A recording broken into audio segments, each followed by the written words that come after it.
दुरूद शरीफ पढ़ लें।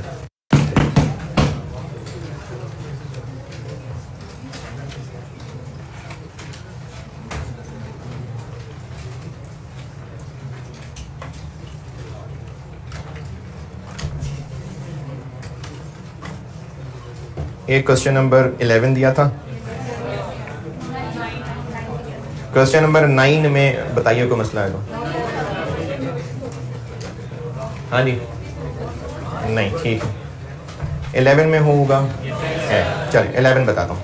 मैंने आपको कल कहा था, मैंने इसको ना एक वर्किंग वन को बेहतर तरीके से करके दोबारा शेयर की थी फाइल, तो अगर आपने वो देखी होती तो शायद मसला रिजॉल्व हो जाता। एक इस सवाल में गैर अखलाकी हरकत ज़रूर है और वो वाकई एक सवाल में गलती थी, शायद किसी ने गौर भी ना किया हो, लेकिन एक टेक्निकल गलती थी इस सवाल में। क्या बोला? नहीं, इसके अलावा और चीज़ नहीं, एक और चीज़ थी। अच्छा चले ठीक है, बता देता हूँ। ये जो पॉइंट नंबर 4 में टेबल बना हुआ है, ये लैंड और बिल्डिंग, तो ये साथ वर्ड कॉस्ट लिखा हुआ है। ये असल में कॉस्ट नहीं थी, ये पिछली रीवैल्यूड अमाउंट थी और ये उसका एसेट अकाउंट का बैलेंस था। तो वर्ड कॉस्ट कहना ठीक नहीं था इसको, ये ग्रॉस अमाउंट थी, यानी ये एसेट के अकाउंट का बैलेंस था। लेकिन खैर शायद इतना बॉदर भी ना किया किसी ने।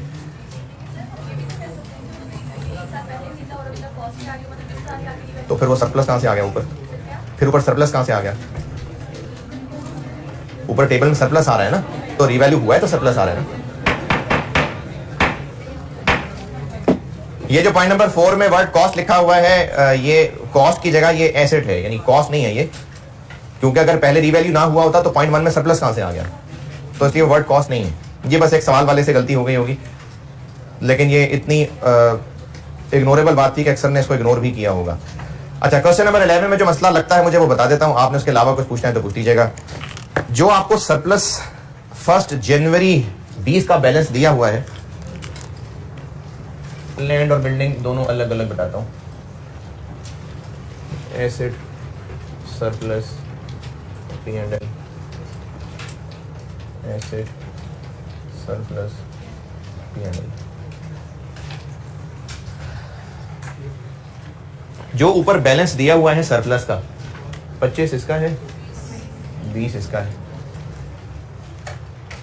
फिर इसके अलावा पॉइंट नंबर 2 इंक्रीमेंटल डिडक्शन बताई हुई है 5 की, तो ये लैंड पे हुई होगी बिल्डिंग पे? बिल्डिंग पे लिखा तो नहीं है, बिल्डिंग पे ही होती है। तो ये 5 की इंक्रीमेंटल डिडक्शन हुई होगी, उसके बाद ये 5 यहां से निकल गया।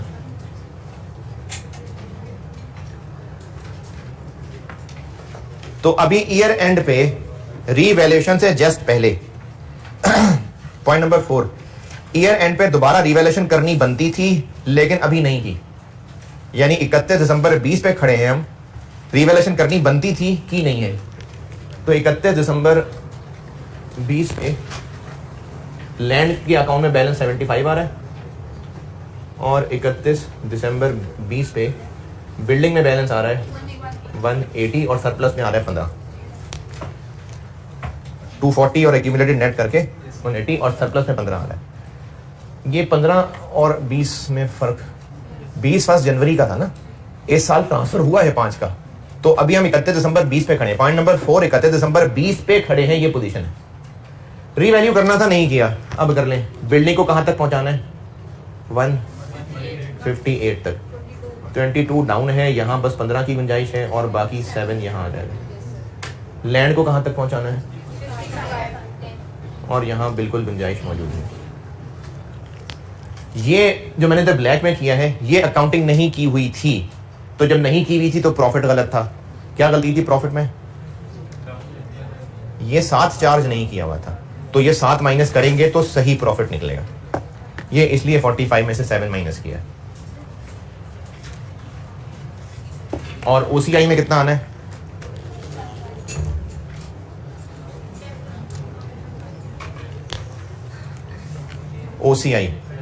OCI में वो आता है जो हम इधर रिवैल्यूएशन की लाइन में सरप्लस में लिख रहे होते हैं। तो OCI में 25 आना है, ये वो 25 OCI में आ गया। और प्रॉफिट की फिगर ठीक करने के लिए 45 में से 7 माइनस कर। ये पॉइंट नंबर 4 की ट्रीटमेंट। प्रॉफिट गलत था क्योंकि ये जो मैंने ब्लैक में रिवैल्यूएशन की है ये भी नहीं की हुई थी। अब करेंगे तो सही प्रॉफिट निकालने के लिए एक्सपेंस चार्ज होगा। और ओसीआई ये 25। और बताएं क्वेश्चन 11 में कुछ पूछना है। ओसीआई में वो फिगर आती है जो हमारी स्टेबुलर वर्किंग में रिवैल्यूएशन के सामने सरप्लस वाले कॉलम में लिखी हुई, ये ओसीआई होता है, अदर कंप्रेहेंसिव इनकम। क्वेश्चन 11 में कोई और सवाल? चलो ठीक है जी, कुछ नहीं पूछना। बेसिक ईपीएस का मैंने कल फॉर्मूला लिखा था, सवाल लिखें।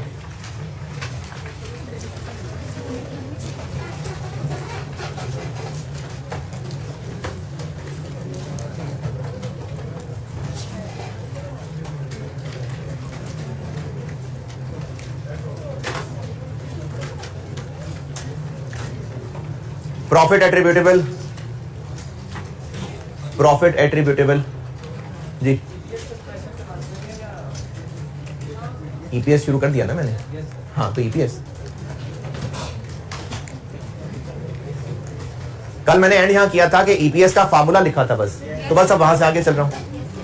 Profit attributable to ordinary share holders, profit attributable to ordinary share holders 240 million, 240 million, 240 million.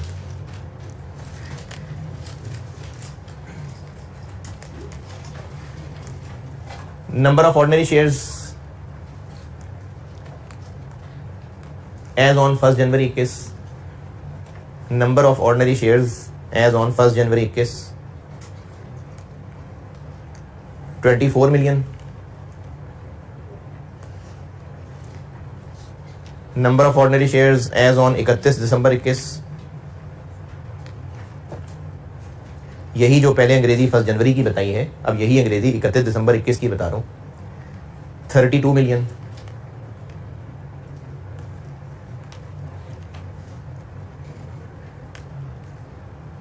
Weighted average number of ordinary shares during the year, weighted average number of ordinary shares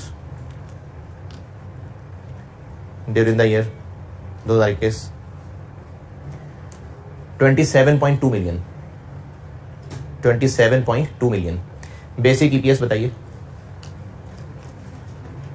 27.2 million बताया। Basic EPS बताइए,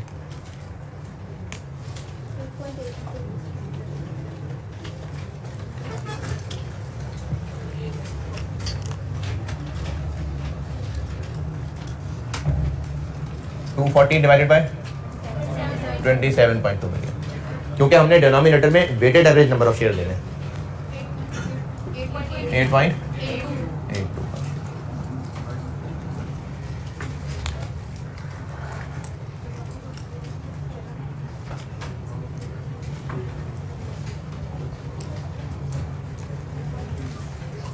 240 million profit attributable था divided by weighted average number of shares, तो वो ये बताए थे मैंने, और ये ईपीएस, बस ये ईपीएस है।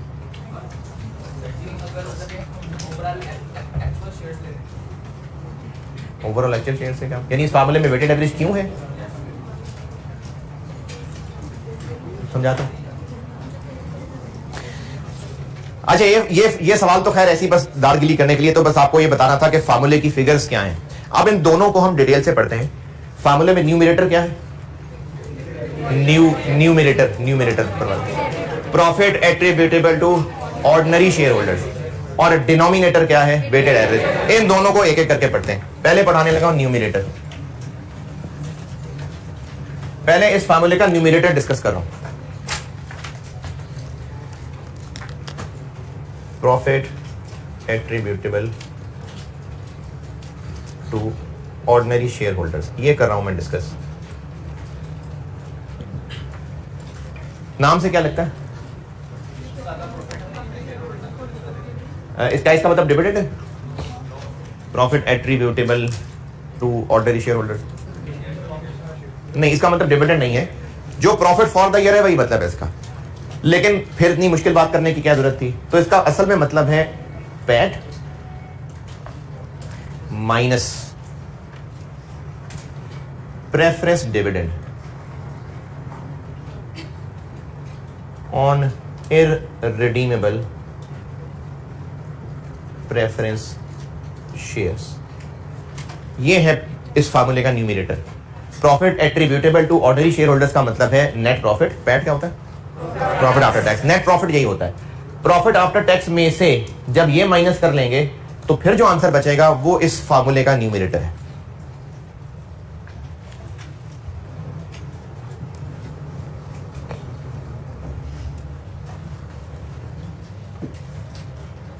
Preference dividend on irredeemable preference shares.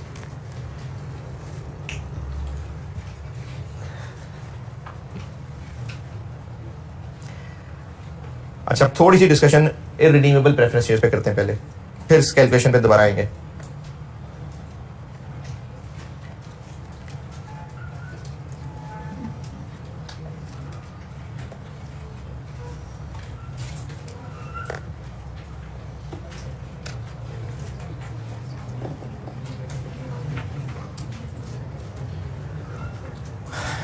इसको सॉल्व करते हैं। अभी फार्मूला बता दिया, अब मैं पहले आपको ना ये पोर्शन समझा लूं, फिर इसकी प्रैक्टिस करते हैं।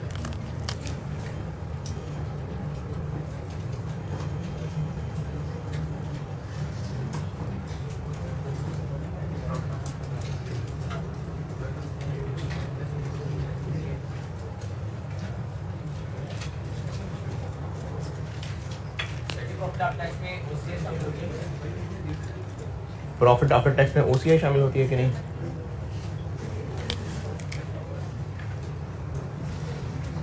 अच्छा, ये ना बाकी लोग एक बात देखिए, मैंने ये बात कुछ अर्सा पहले बताई थी, भूल गए होंगे, दोबारा बताता हूं। SOCI, sales, cost of sales, gross profit, distribution cost, operating expense भी हो सकते हैं, ये एडमिन एक्सपेंसेस।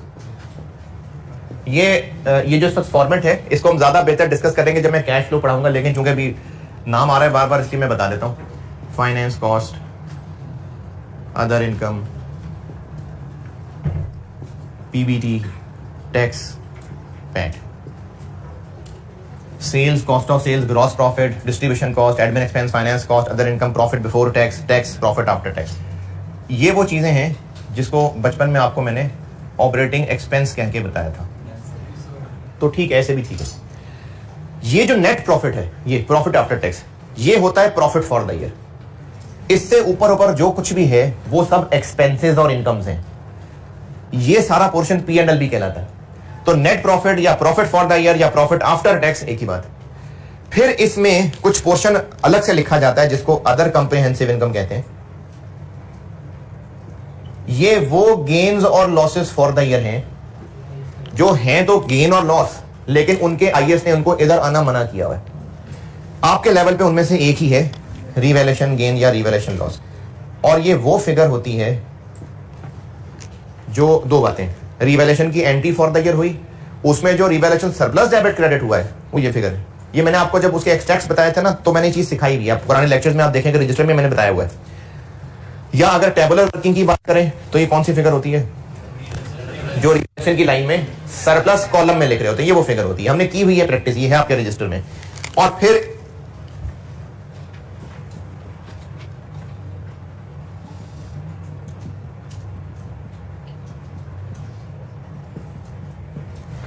फिर इस पैट और ये जो ओसीआई है इसको ऐड करके जो आंसर आता है इसको टोटल कंप्रिहेंसिव इनकम कहते हैं।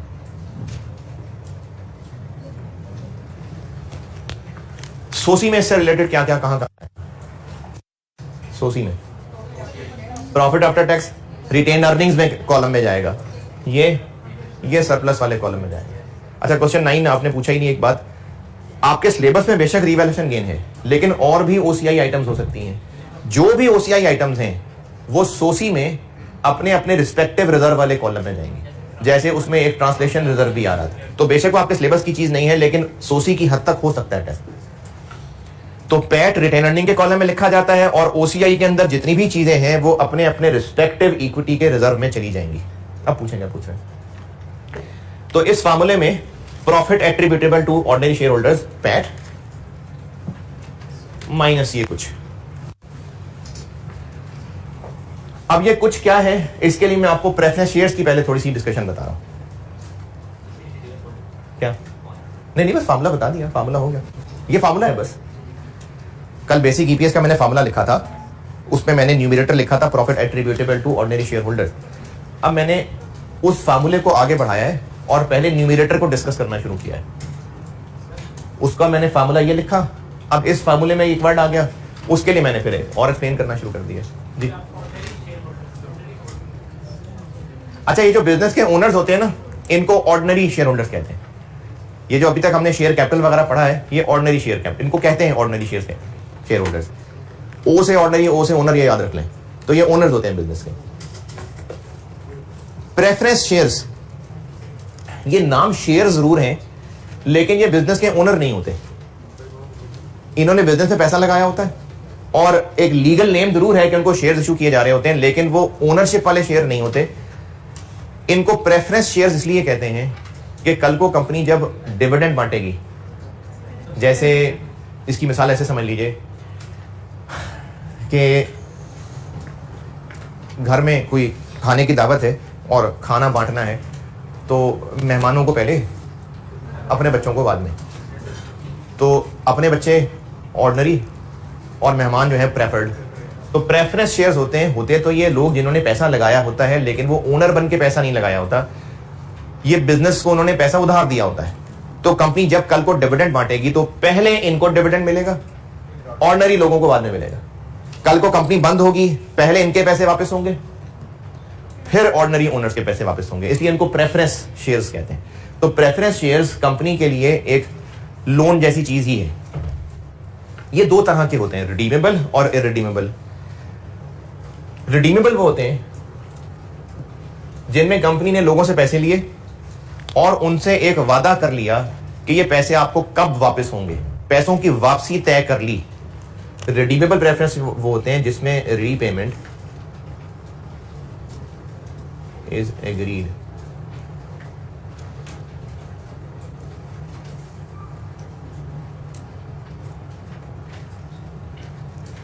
रीपेमेंट तय कर ली है, लोगों से पैसे, लोगों को कहा जी हमें पैसे चाहिए, बताएं कौन कौन प्रेफरेंस शेयर होल्डर बनना चाहता है।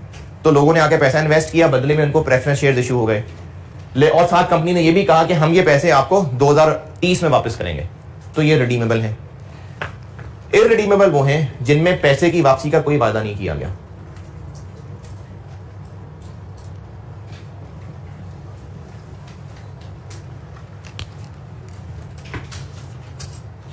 तो पैसे की रीपेमेंट का वादा ही कोई नहीं है, तो लोग पैसे क्यों देंगे। प्रेफरेंस शेयर्स, जो लोग कंपनी में पैसा इन्वेस्ट करेंगे। अच्छा, ऑर्डिनरी शेयर्स क्या है, लोग कंपनी में पैसा इन्वेस्ट कर रहे हैं ओनर बन के, और वो ओनर बिजनेस की जिंदगी तक मौजूद रहेंगे। प्रेफरेंस शेयर्स में जो लोग पैसा इन्वेस्ट कर रहे हैं वो ओनर बन के पैसा इन्वेस्ट नहीं हो रहा, ये लोग ओनर नहीं है लेकिन पैसा इन्वेस्ट कर रहे हैं, तो उनको उस पैसे के बदले को रिटर्न भी चाहिए। वो जो रिटर्न मिलता है वो प्रेफरेंस डिविडेंड कहलाता है। रिडीमेबल प्रेफरेंस शेयर्स वो हैं कि कंपनी ने उनसे वादा किया कि आपको हम हर साल डिविडेंड तो देंगे ही देंगे, लेकिन 15 साल बाद आपके पैसे भी वापस कर देंगे।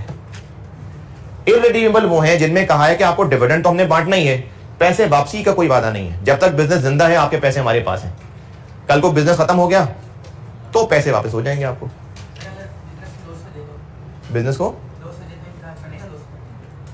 बिजनेस को लॉस हो जाए, यानी किसी एक साल में लॉस, कि इनको डिविडेंड देना कि नहीं देना, उस पर भी अभी करता हूं ठहर के बाद, डिविडेंड वाली बात देता हूं जवाब। हाँ, अगर आप ये पूछ रहे हैं कल को बिजनेस बंद हो जाए और पैसे खत्म हो जाए, तो लाइन में ये ऑर्डिनरी शेयर होल्डर से आगे होंगे, इनसे भी आगे क्रेडिटर्स होंगे, लोन वाले इनसे भी आगे होंगे। कंपनी कल को बंद होगी, पहले उनको पैसे वापस होंगे, फिर कुछ बचेगा, फिर उनको पैसे वापस होंगे, फिर कुछ बचेगा तो ओनर्स को देंगे।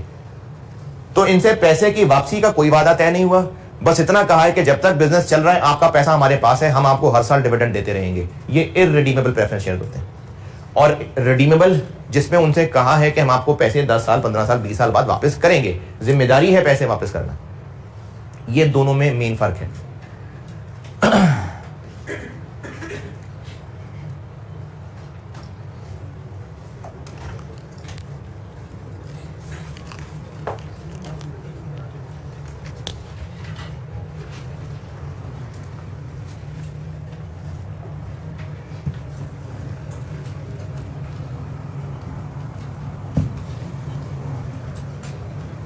मैं इधर ना 2 पॉइंट लिखने मैंने और 2 पॉइंट मैंने और लिखने हैं। ये एक बुलेट पॉइंट लिखा ना, 2 और लिखने हैं, लिखता हूं भी वहां।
अच्छा, मैंने ना प्रेफरेंस शेयर्स के बारे में 2-3 बातें लिखी हैं।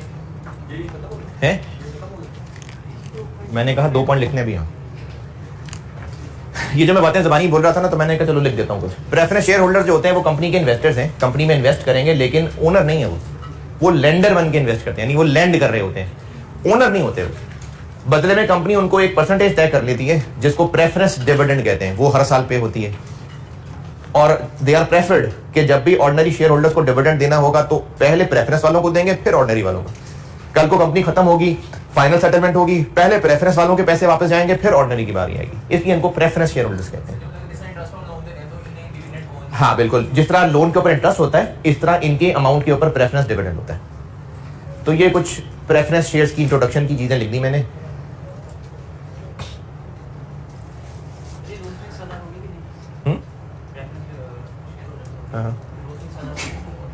ये मैं अभी ये एक दरख्त है ना, अगले दरख्त में देता हूँ जवाब इसका।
क्या चीज?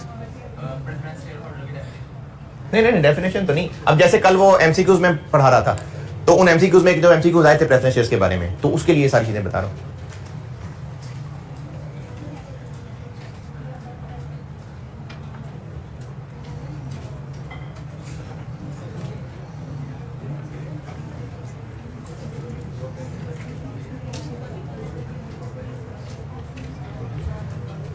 ये नोटेड।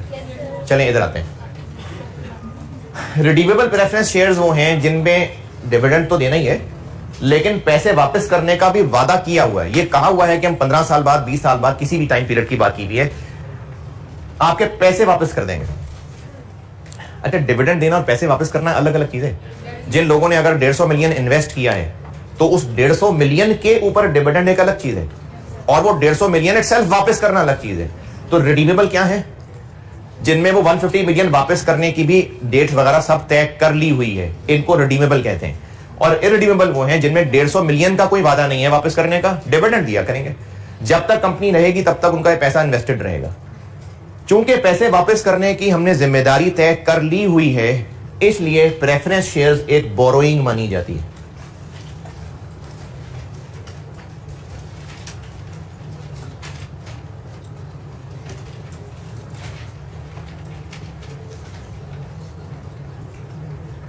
क्यों लायबिलिटी है? क्योंकि वापस करना जिम्मेदारी है। यही वजह है कि आपको जब मैंने IAS 23 पढ़ाया था तो preference shares capital, in fact redeemable preference shares मैंने बोरिंग बताई थी। लेकिन इररिडीमेबल में चूंकि ऐसा कोई वादा नहीं है,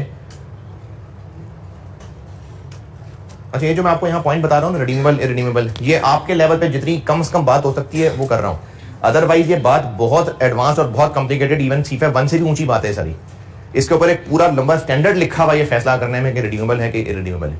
ये बहुत एडवांस लेवल की बात है, इसलिए आपको अगर इसके बारे में कुछ सवाल आ भी रहे होंगे तो वो नप करते हैं सवाल। बस ये 2-3 पॉइंट बहुत हैं आपके लेवल पे।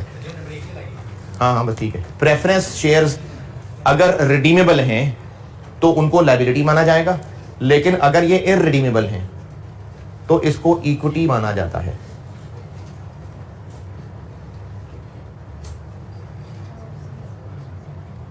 ये एक इक्विटी है।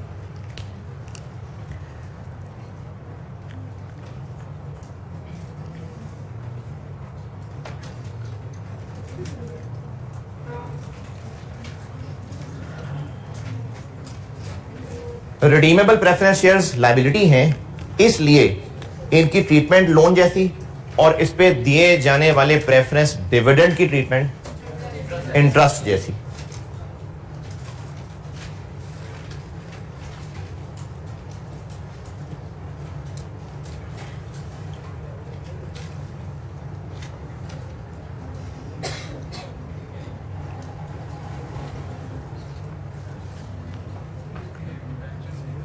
क्या जी? मुझे बात नहीं समझ आ रही। हाँ, ये नॉर्मल बोरिंग की तरह की चीज होती है। और यहां चूंकि इररिडीमेबल प्रेफरेंस शेयर्स को हम इक्विटी मान रहे हैं, तो उस पे दिए जाने वाला डिविडेंड एक्सपेंस है। ये सोसी में रिटेन अर्निंग से लेस होगा। जैसे डिविडेंड रिटेन अर्निंग से लेस होता है, ये भी रिटेन अर्निंग से ही लेस होगा। ये एक्सपेंस नहीं है। बिल्कुल सही है, ये ओनर नहीं है, लेकिन इवन देन ये इक्विटी है। देखो नहीं लगाई ना ब्रेक, इक्विटी है, इक्विटी।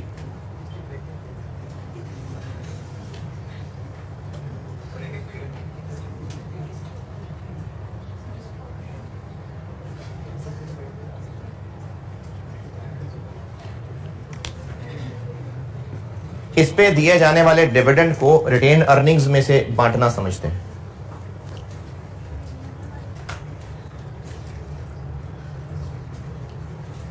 ये 3 बुलेट पॉइंट बताए मैंने। प्रेफरेंस शेयर्स, लोग पैसा लगाते हैं इन्वेस्टर बन के और बदले में प्रेफरेंस शेयर्स मिलते हैं। हर साल उनको डिविडेंड मिलता है, preference dividend. Redeemable preference shares वो हैं कि जिनमें उनकी प्रिंसिपल अमाउंट वापस करने की भी जिम्मेदारी तय कर ली हुई है, और इररिडीमेबल वो हैं जिसमें ऐसी कोई जिम्मेदारी तय नहीं की है। रिडीमेबल हैं चूंकि जिम्मेदारी तय कर ली है, इसलिए ये लायबिलिटी है। यहां पर कोई जिम्मेदारी तय नहीं की तो ये इक्विटी है। बेशक ओनर नहीं है, लेकिन इक्विटी है। चूंकि लायबिलिटी है, इस पे दिया जाने वाला डिविडेंड इंटरेस्ट एक्सपेंस है। चूंकि इक्विटी है, इसलिए इस पे दिया जाने वाला डिविडेंड रिटेन अर्निंग की डिस्ट्रीब्यूशन है। जी जी,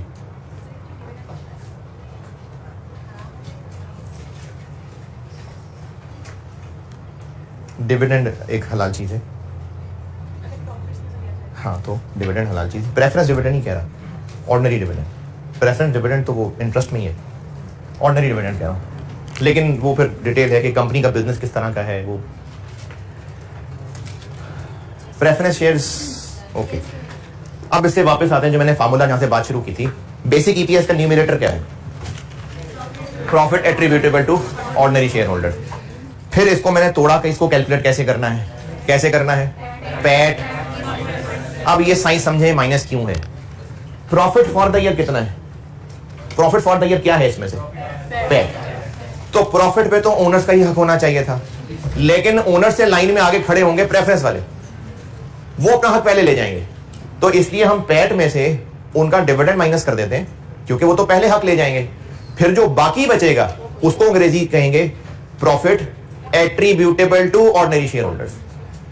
तो profit attributable to ordinary share holders का मतलब यह है कि जो प्रॉफिट फॉर द ईयर आया है उसमें से प्रेफरेंस वालों का हिस्सा साइड पे कर लें, बाकी ओनर्स का। तो इसलिए profit attributable to ordinary share holders कहते हैं इसको। लेकिन मैंने सिर्फ बल्कि मिटा दिया, मैंने सिर्फ PAT minus preference dividend on irredeemable क्यों लिखा, रिडीमेबल क्यों नहीं लिखा?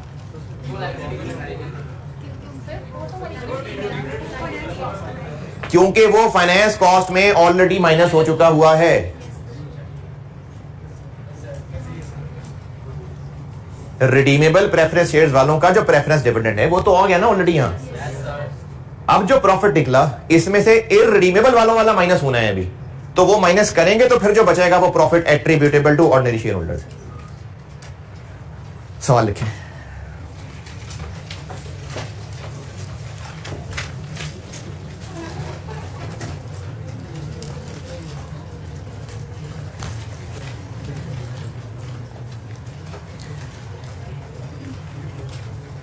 Profit before tax, profit before tax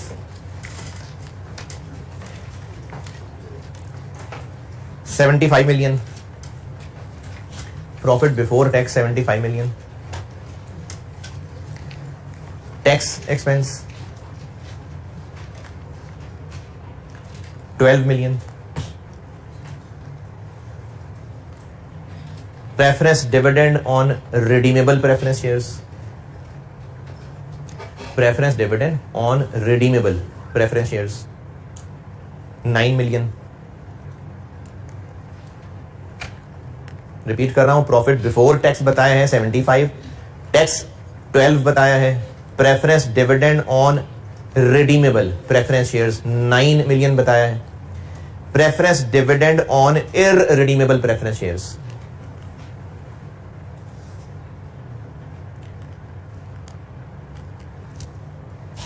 4.2 million, 4.2 million, weighted average ordinary shares, weighted average ordinary shares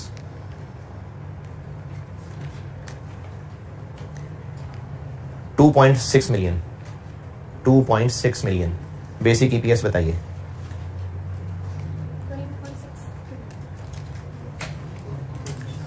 weighted average shares मैंने 2.6 मिलियन 26 लाख शेयर्स बताए हैं।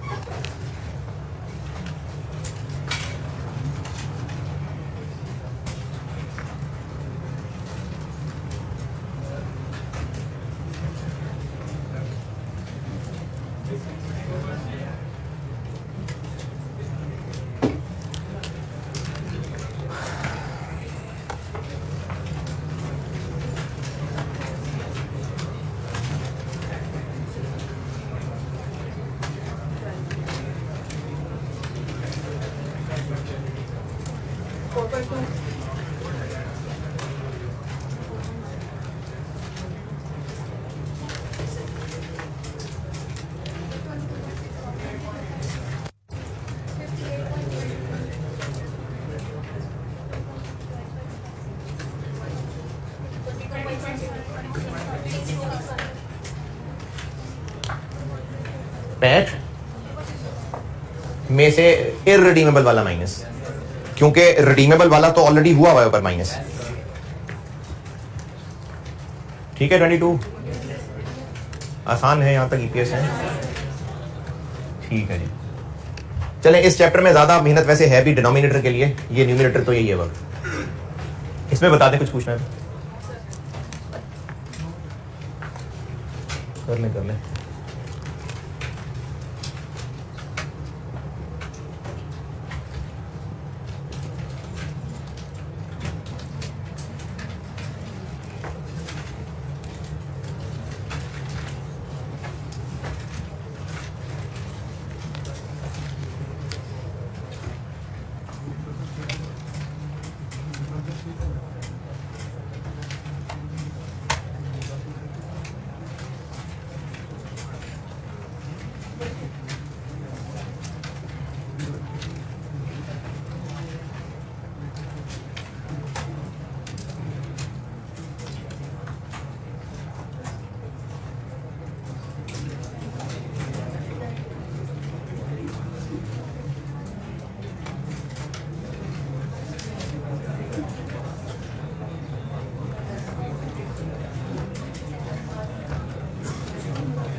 प्रेफरेंस शेयर्स चाहे रिडीमेबल हो चाहे रिडीमेबल हो, एक और तरह से भी इनकी टाइप्स हो सकती हैं, क्यूम्युलेटिव और नॉन क्यूम्युलेटिव। नॉन क्यूम्युलेटिव ये हैं कि अगर कंपनी ने फैसला किया कि डिविडेंड बांटना है, अच्छा ऑर्डिनरी डिविडेंड मैंने आपको बताया था और उसमें ही बात की थी कि डिविडेंड देना कोई जिम्मेदारी नहीं है, अगर डिविडेंड डिक्लेयर करेंगे तो देना पड़ेगा, नहीं डिक्लेयर करेंगे तो नहीं देना पड़ेगा। क्यूम्युलेटिव प्रेफरेंस शेयर्स या non cumulative preference shares, non cumulative होते हैं, उर्दू में लिख लीजिएगा, बता देता हूं ज़बानी, उर्दू में लिख लीजिएगा। नॉन क्यूम्युलेटिव शेयर समझा रहा हूं पहले। प्रेफरेंस शेयर्स पे डिविडेंड देना है ना, और ये परसेंटेज होगी, और परसेंटेज डिविडेंड किस पे लगती है, किस अमाउंट पे लगती है, फेस वैल्यू, तो उसमें भी फेस वैल्यू पे ही लगती है, फेस वैल्यू होती है उसके ऊपर लगती है।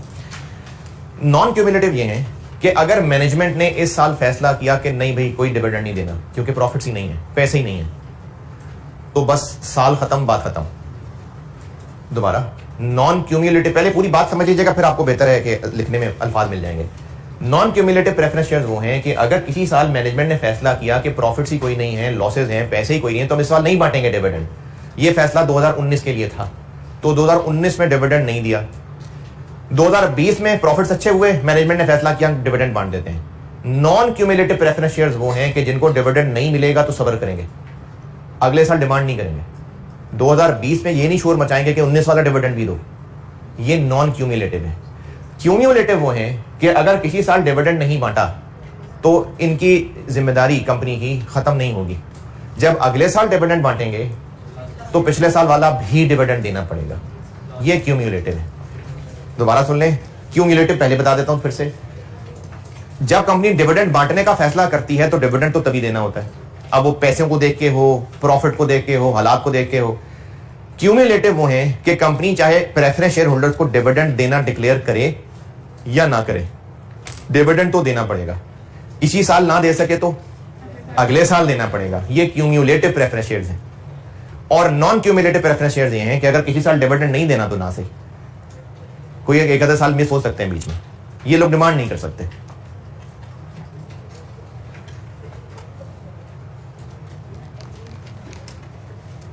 अभी भी जिनको अल्फाज नहीं मिल रहे, नॉन क्यूम्युलेटिव वो हैं जो शोर नहीं मचा सकते।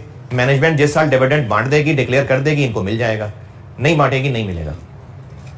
किसी अगले साल जाके पिछले साल का डिविडेंड डिमांड नहीं ये लोग कर सकते, ये नॉन क्यूम्युलेटिव है।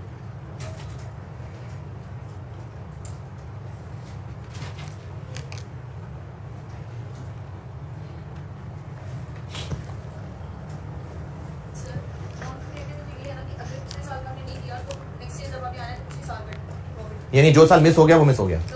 हाँ हाँ जी बिल्कुल, क्यूम्युलेटिव ये हैं कि जिसमें अगर किसी साल कंपनी ने डिविडेंड नहीं दिया तो वो जिम्मेदारी खत्म नहीं होगी, वो अगले ईयर्स में देना पड़ेगा। जैसे अगर 2018 का डिविडेंड मिस करा दिया तो 2018 मिस करके 19-20 नहीं दे सकते, 18 भी देना पड़ेगा।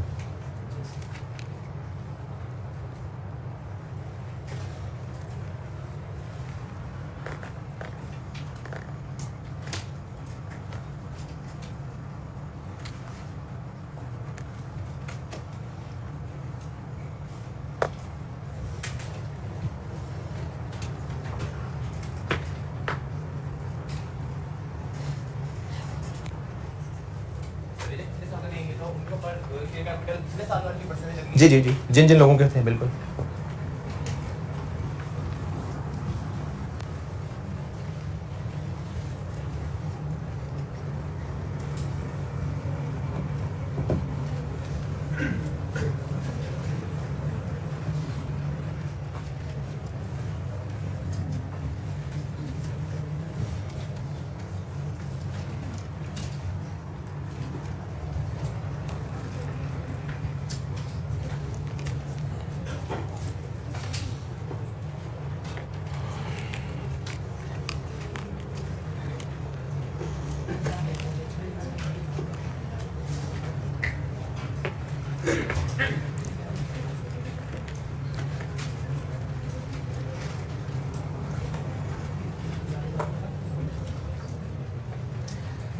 बेसिक ईपीएस वाले वो आए नोट्स पे जो कॉपी से लिए आपने, मैंने ग्रुप में भेजे थे। नहीं भेजे थे?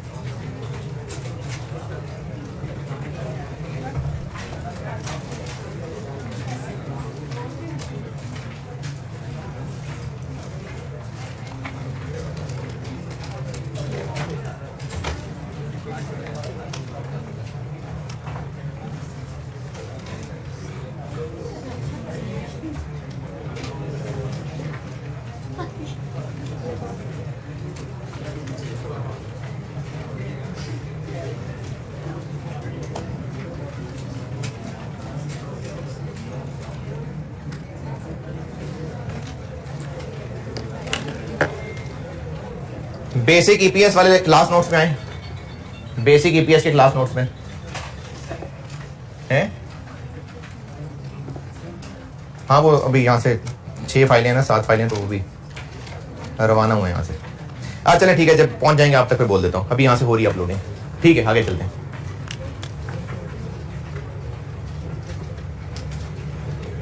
डिनोमिनेटर पे आ गया मुझे। बेसिक ईपीएस का डिनोमिनेटर क्या है? Weighted average number of ordinary shares outstanding during the period. इस पे करने लगे बात, अब से ऑनवर्ड बात इस पे चल रही है।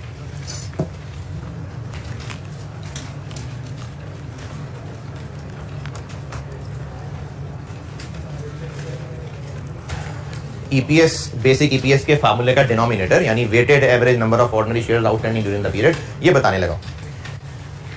अच्छा, एक है इस पे एक बुनियादी सी कैलकुलेशन, उसके बाद इसमें कुछ एडजस्टमेंट्स हैं। तो पहले मैं आपको वो बेसिक कैलकुलेशन बताऊंगा, फिर एडजस्टमेंट्स करेंगे।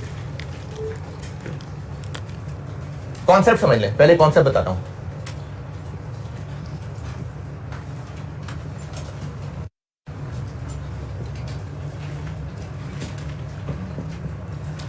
$2022 का पैट था 500 मिलियन और 2021 का पैट था 400 मिलियन।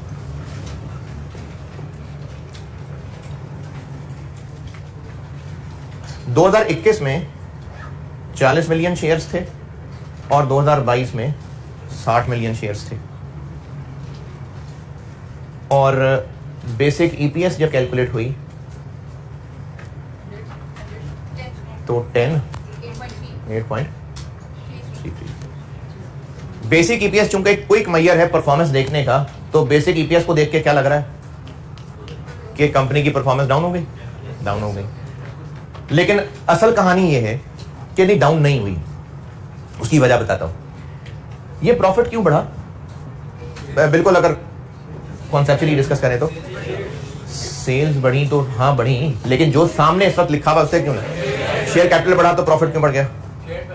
तो प्रॉफिट क्यों? शेयर्स इशू किए, पैसा आया होगा, उस पैसे को इन्वेस्ट किया होगा, उस इन्वेस्टमेंट से बिजनेस ने ग्रो किया होगा, ये रीजन है। तो अगर शेयर्स बढ़े हैं तो हाँ प्रॉफिट बढ़ना चाहिए था, लेकिन उतना नहीं बढ़ा नजर आ रहा जितना पहले था। तो लग रहा है कि शायद परफॉर्मेंस खराब हो गई। लेकिन जब डिटेल पता चली तो डिटेल ये पता चली कि अकाउंटिंग ईयर है 1 जनवरी से लेके 31 दिसंबर तक, और ये जो 20 मिलियन शेयर्स इशू हुए थे, ये इशू हुए थे 1 जुलाई 22 को। दोबारा, जब 20 मिलियन शेयर और इशू हुए, 40 से 60 हो गए ना, 20 और इशू हुए, तो प्रॉफिट्स बढ़ने बनते ही क्यों थे? क्योंकि शेयर इशू हुए होंगे, पैसा रेज हुआ होगा, वो पैसा इन्वेस्ट हुआ होगा, बिजनेस ने ग्रो किया होगा, तो प्रॉफिट्स तो बढ़ना था। लेकिन ये जो 20 मिलियन शेयर इशू हुए, अब इस कहानी के पता चलने के बाद क्या नजर आ रहा है कि उनको तो मौका ही नहीं मिला पूरा खुल के खेलने का। उनके पैसों को तो मिले ही सिर्फ 6 महीने। तो इसलिए बिजनेस ने परफॉर्म बुरा नहीं किया, उनको मौका नहीं मिला परफॉर्म करने का। लेकिन दुनिया वालों को तो बेसिक ईपीएस नजर आ रही है। तो हमें बेसिक ईपीएस की कैलकुलेशन में कोई हल निकालना पड़ेगा कि लोग मिसलीड ना हो। अब वो हल क्या है, वो हल बताता हूं। 40 मिलियन पूरा साल शेयर्स इशूड रहे और 20 मिलियन 6 महीने के लिए।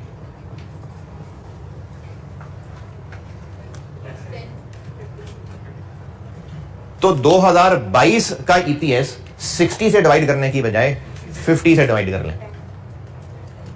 तो अगर 50 से डिवाइड किया तो 10 आ गया। अच्छा, इस सारी मेहनत का मकसद ये 10 लाना नहीं था, ये नहीं है कि 10 आ जाए किसी तरह। बताना ये मकसद था कि कंपैरिजन इंसाफ वाला नहीं हो रहा। अगर इसको 60 से डिवाइड कर रहे हैं तो लग ये रहा है कि जैसे 60 मिलियन शेयर्स का पैसा पूरा साल मौजूद रहा, जबकि उनमें से 20 मिलियन को तो अभी मिले ही सिर्फ 6 महीने थे।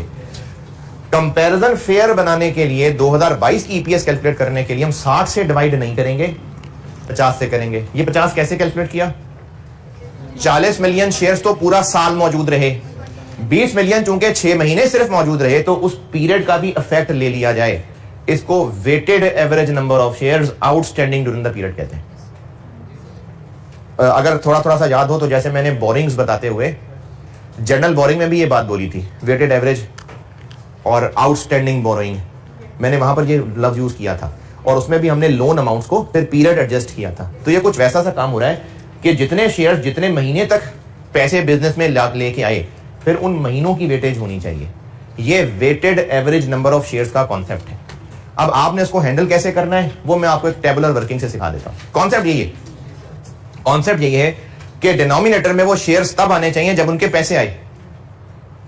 सिर्फ 60 मिलियन डिनोमिनेटर में लेने से क्या नजर आ रहा होगा कि 60 मिलियन शेयर्स का पैसा पूरा साल इस्तेमाल हो पाया, हालांकि नहीं हो पाया, तो 20 मिलियन शेयर्स का पैसा ही नहीं पूरा साल इस्तेमाल हो सका, तो हमें इसको भी कंसिडर करना पड़ेगा।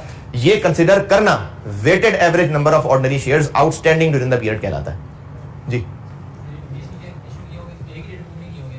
नहीं, मैं कह रहा हूं ना कि मैंने कहा है कि मैंने कहा है 1 जुलाई को किए हैं, तो फिर मकसद ज्यादा कम का नहीं है, मकसद है कि फेयर कैलकुलेशन हो सके। अब ये फेयर हो गई। अब इसका आंसर अब भी 10 से कम आ रहा होता तो ठीक है, हमने अच्छा परफॉर्म नहीं किया। मकसद 10-10 बराबर रखना नहीं है, मकसद है कि बेसिक ईपीएस फेयर प्रेजेंट करे बिजनेस के ऑपरेशंस।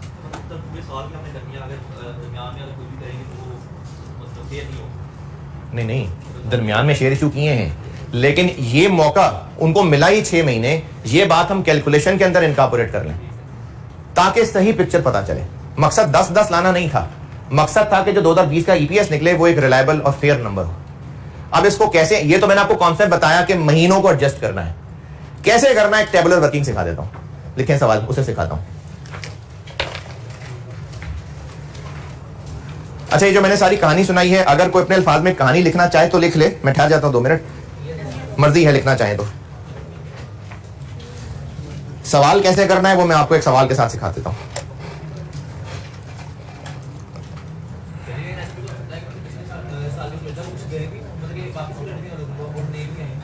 यानी रिडीम कर दिया हूं, होते नहीं है रिडीम।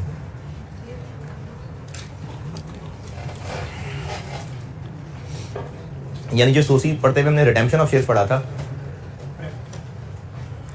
जो सोसी पढ़ते हुए रिडेम्पशन ऑफ शेयर्स पढ़ा था, वो एक ट्रांजैक्शन पड़ी जरूर थी, लेकिन नॉर्मली हो नहीं रहे होते, वो बहुत कॉमन नहीं है वो। नहीं, ऑर्डिनरी शेयर्स भी कैंसिल हो सकते हैं, नए इशू हो रहे हैं कैंसिल भी हो सकते हैं, लेकिन नॉर्मली नहीं होते हैं।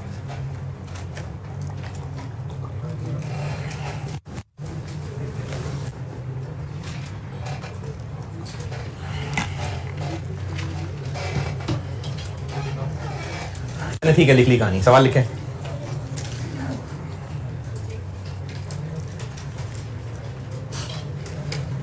Net profit for the year ending,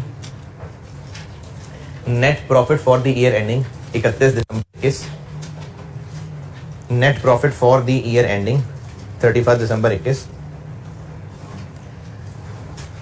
65 million.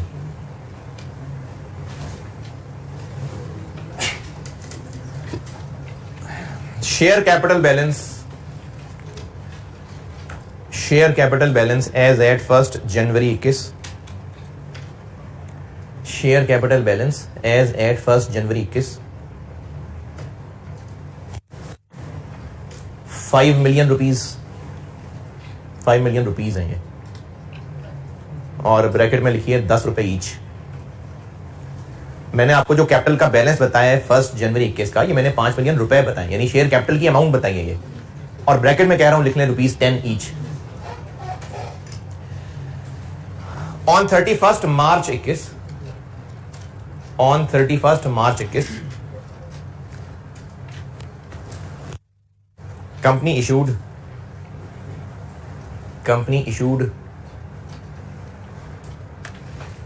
150,000 shares, 150,000 shares against cash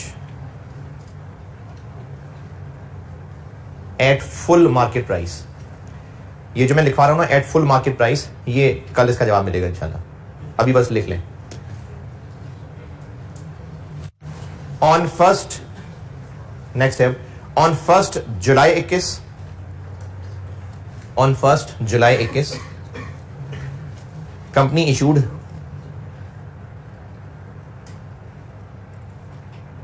240,000 shares, 2,40,000 shares against cash at full market price. मुझसे रिक्वायर्ड है बेसिक ईपीएस 2021 की।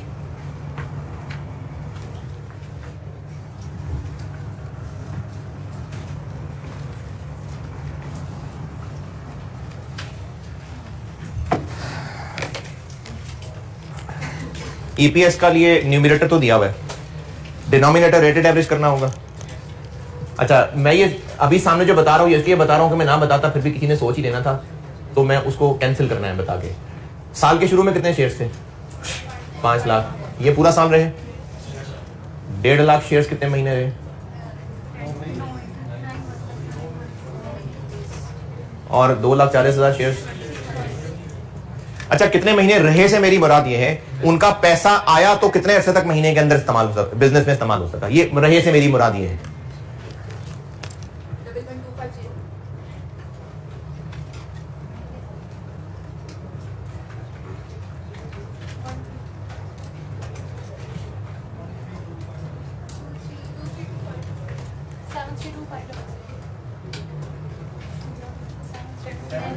सेवन। ये जो अभी कॉन्सेप्ट सिखाया था ये वो है। डेप्रिसिएशन तो खैर क्या महीने है, बात यह है कि इन शेयर्स का पैसा जितना अरसा बिजनेस इस साल इस्तेमाल कर सका उन महीनों को इज्जत देनी पड़ेगी हमें, वरना अनफेयर हो जाएगा, फार्मूले से लगेगा शायद सारा साल इस्तेमाल हो सका। ये वेटेड एवरेज का कॉन्सेप्ट, लेकिन आपने ऐसे कैलकुलेट नहीं करना। आपने करना है एक टेबल, और ये थोड़ा मिलता जुलता है जैसे जनरल बोरिंग का टेबल सिखाया था। डेट है और थोड़ी सी अंग्रेजी, इधर बीच में थोड़ी सी अंग्रेजी, बैलेंस, महीने और वेटेड एवरेज। ये थोड़ा बहुत वो जनरल बोरिंग से मिलती जुलती फॉर्मेट बता रहा हूं मैं। सबसे पहले तो 1 जनवरी 22 को ओपनिंग बैलेंस था हमारे पास 5 लाख शेयर्स, 21। फिर मजीद शेयर्स इशू किए, कब? 31 मार्च 21 को नए शेयर इशू किए 150, तो ये बन गए 650। फिर 1 जुलाई को फिर नए शेयर इशू किए 240 और ये बन गए 890।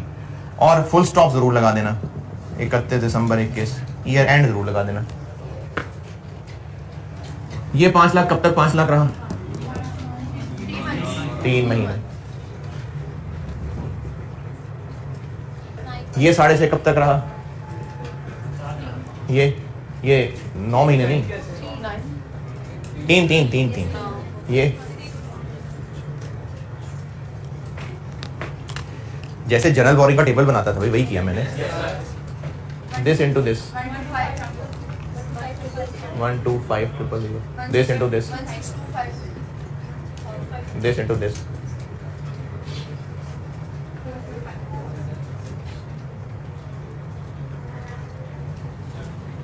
Seven 3।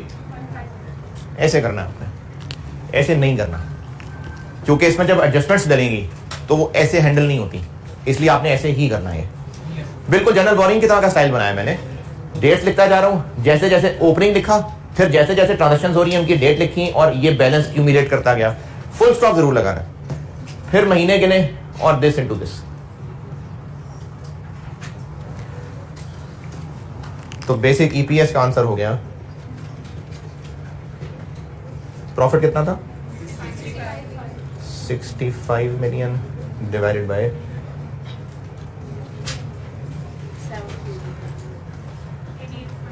88 point.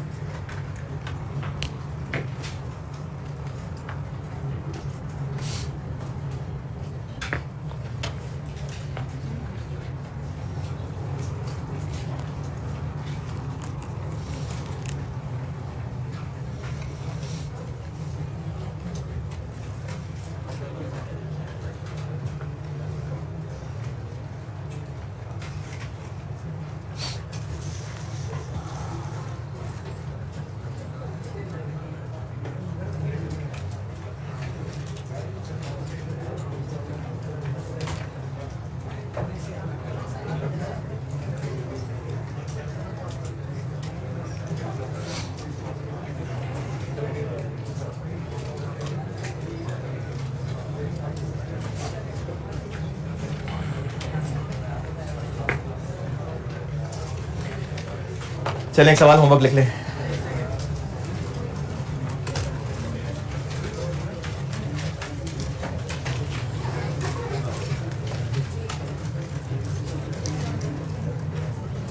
Share capital balance, अच्छा जी,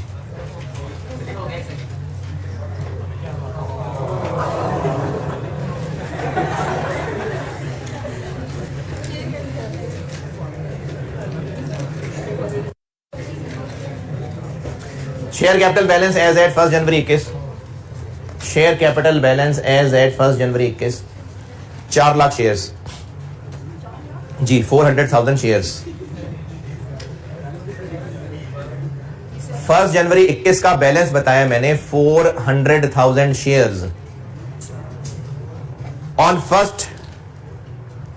first May 21, on 1 May 2021 180,000 shares were issued against cash at full market price. Against cash at full market price.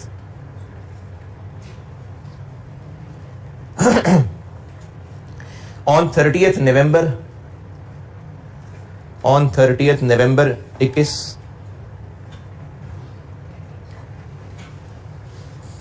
360,000 shares, 3,60,000 shares, आगे अंग्रेजी में रिपीट कर लें, वर issued against cash at full market price.